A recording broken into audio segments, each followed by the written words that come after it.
Right, semi-final time. This is where the real interesting stuff happens.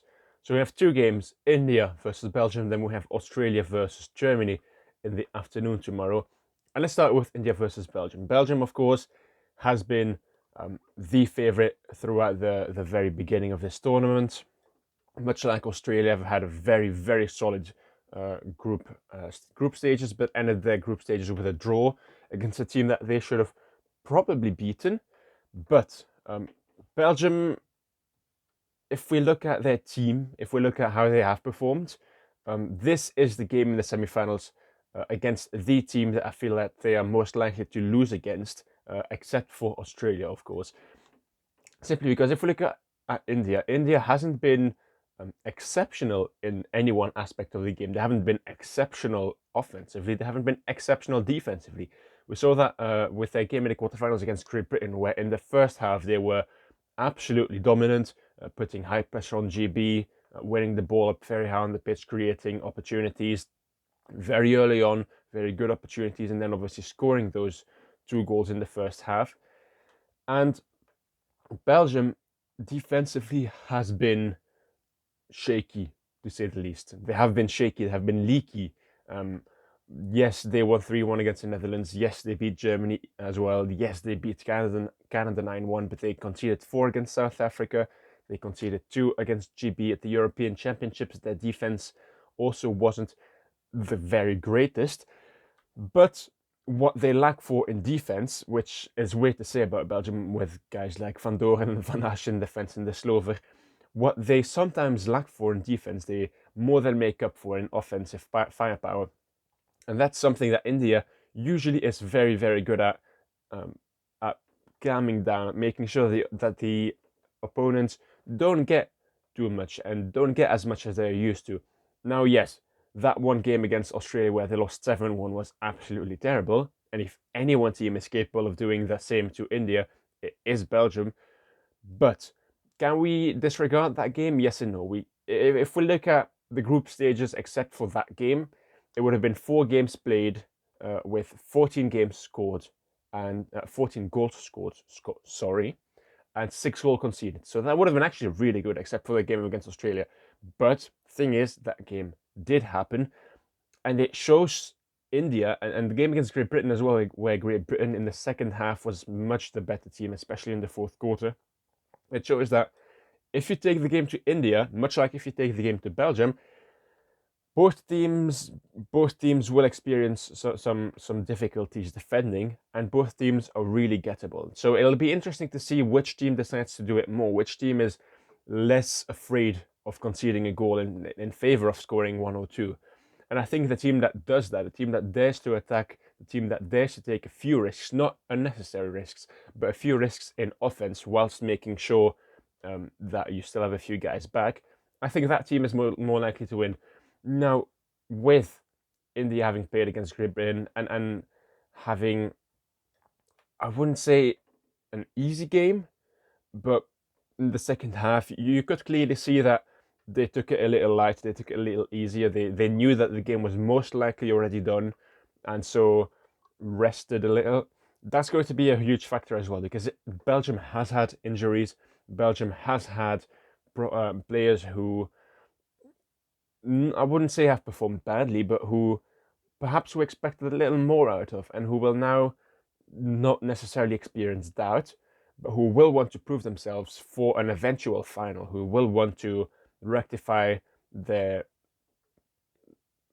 worst moments, so to speak. And I think that's something that India can definitely exploit. Now, it's really hard to call this game. It's hard to call this game. Belgium five group stage games, 26 goals scored. Now, obviously, they relatively easily beat Spain. Yes, they did fall behind on that one, and that's something as well that India will look to and say, well, we can get ahead if we can stay ahead, if we can get 2 goals instead of 1. Then it's something really. Then the final is really tangible. Then at that moment, we can make Belgium adapt their game and we can play how we want. We can break up the pace if we want to. We can up the pace if we want to. So Belgium is gettable, but equally so is India. Belgium does have injuries. but India has a few games where they concede a lot of goals. Belgium is world champions and Olympic finalists from 5 years ago.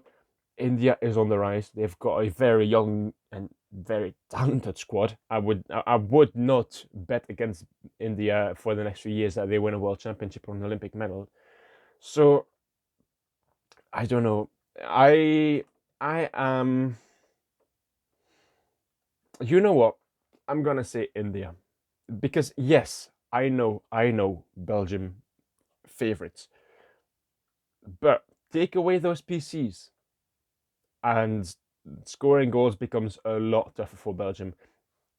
And if they get those PCs, don't get me wrong, it's most likely a goal with a guy like Alexander Hendricks taking them.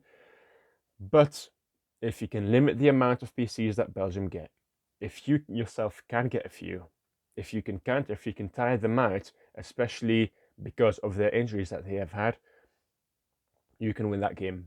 And I think India realizes that. I think India will be smart enough to do what is right in every moment, not take unnecessary risks, but not sit back too much either. I'm going to go with India, but it's a 50-50. It could be Belgium. I'm probably going to get this prediction wrong, but it's whatever.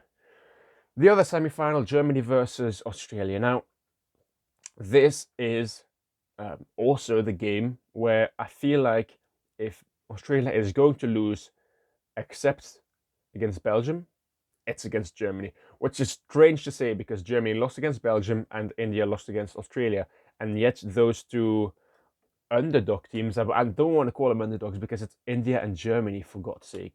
I mean, they're not underdogs, but in the grand scheme of things, today or tomorrow rather, they're not the favourites. Australia has, just like Belgium, and I'll repeat myself, has had a good group stage, but the game against Spain in the last day of the group stages,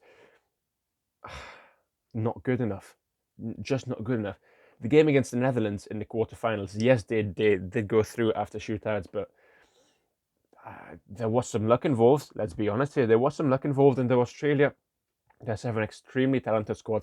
They're not the team that they used to be, and the last two games haven't been very good. Yes, they won the one that they needed to win, but there will be some doubt in those minds. There will be some players, and most likely the coaching staff will also think we cannot afford to play another game like we did last game or the game before that, because Germany will punish us, and that's what Germany will do. Germany have scored 19 goals in the 5 group stages, then they scored 3 in the quarterfinals to beat, who were they facing? Germany against Argentina, to beat Argentina, sorry.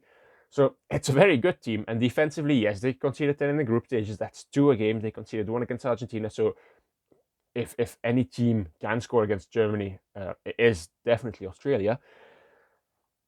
But much like Belgium, Germany is dependent on those penalty corners.